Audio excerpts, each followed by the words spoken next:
नमस्कार दोस्तों, टीचर भी यूट्यूब चैनल में आपका एक बार फिर से बहुत बहुत स्वागत है।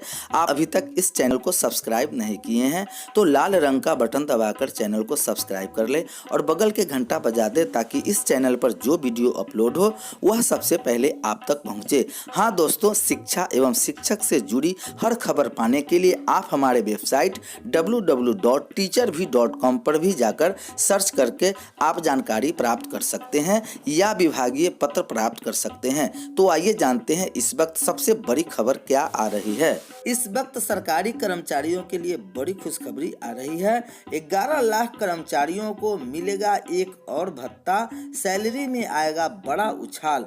देख लें पूरी कैलकुलेशन क्या है। केंद्रीय कर्मचारियोर के लिए बड़ी खुशखबरी है। 7th पे कमीशन के तहत 31% महंगाई भत्ते और महंगाई राहत DA DR हैक बढ़ने के बाद जल्द एक और भत्ते की सौगात मिलने वाली है। मीडिया रिपोर्ट्स के मुताबिक मोदी सरकार जल्द 11,56,000 से अधिक कर्मचारियों का हाउस रेंट अलाउंस HRA बढ़ा सकती है। इसको लेकर वित्त मंत्रालय में मंथन शुरू हो गया है और यह प्रस्ताव रेलवे बोर्ड के पास मंजूरी के लिए भी भेजा गया है। इससे कर्मचारियों की सैलरी में 8100 तक फायदा हो सकता है। एरियर के साथ मिलेगा भुगतान। दरअसल केंद्र कि मोदी सरकार ने 1 करोड़ केंद्रीय कर्मचारियों और पेंशनर का महंगाई भत्ता और महंगाई राहत 31% कर दिया है। इसका लाभ अक्टूबर-नवंबर 2021 से ही मिलना शुरू हो गया है।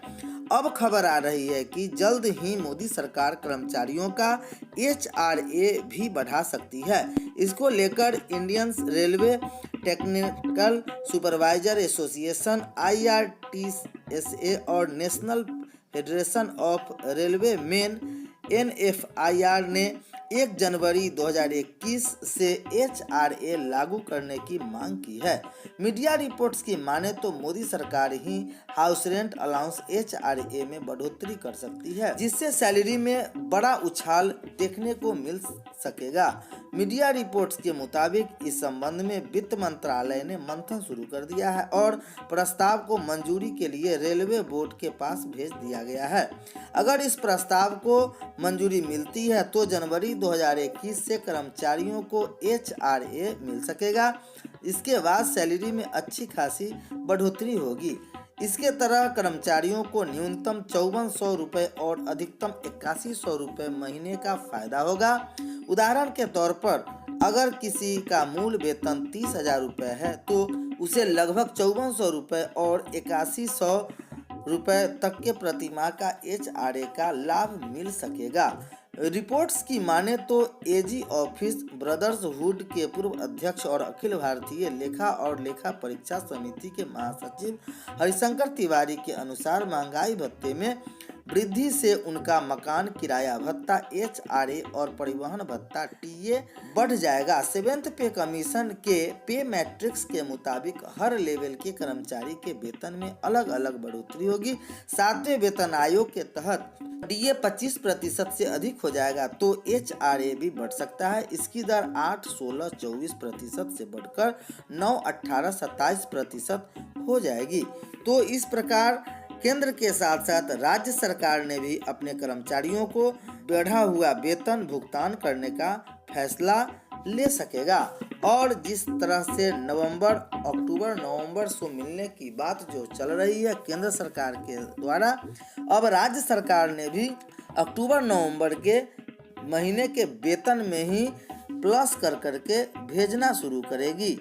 इस तरह राज्य के भी कर्मचारियों को HRA में बढ़ोतरी होगी। दूसरी खबर आ रही है, उच्च बने शिक्षण संस्थान, अच्छी पढ़ाई के बाद नौकरी बिहार के युवाओं की प्राथमिकता यही है। देश के बेहतरीन शिक्षण संस्थानों और कार्यालयों में बिहार के युवा भरे पड़े हैं। अब आवश्यकता है कि राज्य में उच्च शिक्षा का स्तर बेहतर हो।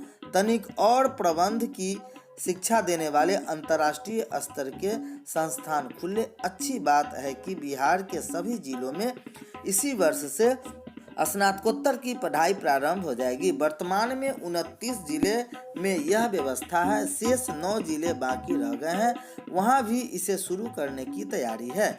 सभी जिलों में मेडिकल कॉलेज खुलेंगे, लेकिन इंजीनियरिंग और मेडिकल कॉलेज की संख्या अभी अपर्याप्त है। सरकारी और निजी स्तर पर इस क्षेत्र में प्रयास जारी है। बिहार के युवाओं को अभी भी दूसरे राज्यों में जाना पड़ता है, इस मजबूरी को खत्म करने की जरूरत है। विशेषज्ञ भी यही मानते हैं कि बिहार में उच्च शिक्षण संस्थान पर स्तर सुधारने और दायरा बढ़ाने की जरूरत है। पिछले कुछ सालों में पटना और अन्य प्रमुख शहरों में ऐसे संस्थान की संख्या बढ़ी है, लेकिन यह जरूरत है कि सरकार के साथ साथ नए शिक्षण संस्थान को खोलने के अलावा यह भी जरूरी है कि राज्य के विश्वविद्यालय की दशा सुधारी जाए। प्रतिष्ठित और नामी विश्वविद्यालय में अध्ययन अध्यापन के स्तर पर सवाल उठते हैं। संसाधन कम है, माहौल ठीक नहीं है, नवाचार नहीं हो रहा है। विश्वविद्यालय कामकाजी माहौल को लेकर भी आलोचना झेलते रहते हैं। राजभवन से परीक्षा में लेट लतीफी और प्रबंधकीय कामकाज में लापरवाही को लेकर चेतावनी जारी होती है, लेकिन विश्वविद्यालय अपने ढंग से चल रहे हैं, यह उचित नहीं। विश्वविद्यालयों के कैंपस लंबे चौड़े हैं, लेकिन वहां आईआईटी जैसे माहौल नहीं है, आईआईएस जैसे पढ़ाई नहीं है। जबकि ऐसा हो सकता है। स्वयं को भारत का कैम्ब्रिज या ऑक्सफोर्ड कहलाने में कभी गर्व महसूस करने वाले विश्वविद्यालय के पुराने गौरव को लौटाया जाना चाहिए। स्कूल, कॉलेज और विश्वविद्यालयों में माहौल बदलते हैं तो बिहार में रोजगार की कमी नहीं रहेगी। 5 विद्यालयों में उपलब्धि सर्वेक्षण आज। गुरारू प्रखंड के 5 विद्यालय, मध्य विद्यालय गिरधारा बखौरी सिंह उच्च विद्यालय, इस्लामपुर उत्क्रमित उच्च विद्यालय, मंझार महावीर प्रसाद कन्या उच्च विद्यालय, बरबा और वीरांगना भारती कन्या उच्च विद्यालय गुरारू को वर्ष 2021 के राष्ट्रीय उपलब्धि सर्वेक्षण के लिए चयनित किया गया है। शुक्रवार को इन विद्यालयों में केंद्रीय टीम के द्वारा विभिन्न मानकों पर राष्ट्रीय उपलब्धि सर्वेक्षण किया जाएगा। जिला शिक्षा पदाधिकारी ने उक्त विद्यालयों के प्रधानाध्यापकों को पत्र भेजकर सर्वेक्षण के लिए विद्यालय को तैयार रखने की निर्देश दे दिया गया है। दूसरी खबर आ रही है 7वां चरण का प्रचार प्रसार 13 बिहार में 7वें चरण के पंचायत चुनाव को लेकर उम्मीदवारों द्वारा किया जा रहा प्रचार प्रसार शनिवार को बंद हो जाएगा। इस चरण के लिए 15 नवंबर को मतदान होगा। राज्य निर्वाचन आयोग के अनुसार 7वें चरण में 37 जिलों के 63 प्रखंडों में मतदान होगा।